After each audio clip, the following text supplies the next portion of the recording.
आई पानी। चल चल भर भर। दोस्तों आज हम तीनों बहनें एक गारी गीत लेके आए हैं और आप लोग फुल वॉच करके देखिए। कमेंट में आप लोग जरूर बताना कैसा लगा हम लोग का गारी गीत। उमड़ी है गंगा हो, उमड़ी है यमुना हो, उमड़ी है गंगा अरे उमड़ी है यमुना अरे उमड़ी करारे के लागल हाँ सीताराम से भजो अरे उमड़ी करारे के लागल हाँ सीताराम से भजो। जैसे नी उमड़ी है सरजू कई पानिया हो, जैसे नी उमड़ी है सरजू कई लहरिया हो अरे वही से नी उमड़ी दुल्हन बहिनी हाँ सीताराम से भजो अरे वही सन उमड़ी दुल्हन बहिनी हाँ सीताराम से भजो।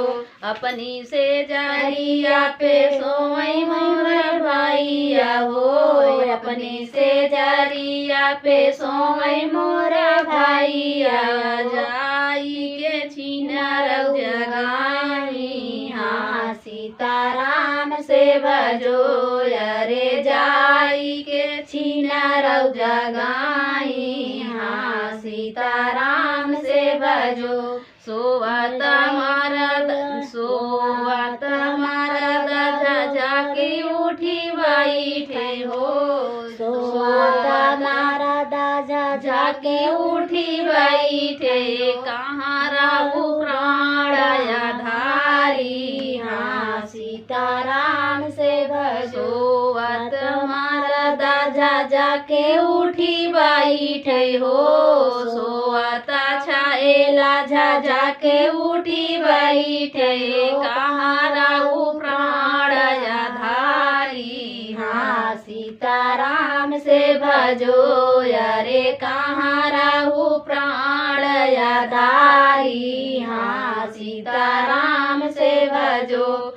आवौ न प्राणी हमरे बागल मसूता हो, आवौ प्राणी और बगलिया में सूता हो, तोहरे बगलिया तोहरी धानिया सुआ तू है हो, तोहरी से जरिया तोहरी धानिया सुआ तू है। आवा चलिया नावा बिछाई हाँ सीताराम से भजो अरे चली के आंगनवा बिछाई हाँ सीताराम से भजो।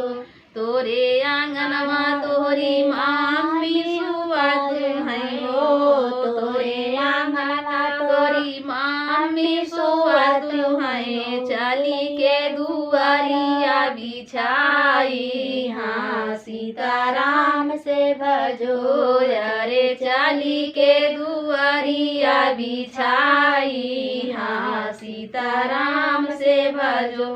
तोरे दुआरिया बड़ा माछड़ काटा तू है हो, तोरे दुआरिया बड़ा माछड़ काटा तू है हो अरे चाली के ओ सारावा बिछाई हाँ सीताराम से भजो अरे चाली के ओ सारावा बिछाई हाँ सीताराम से भजो।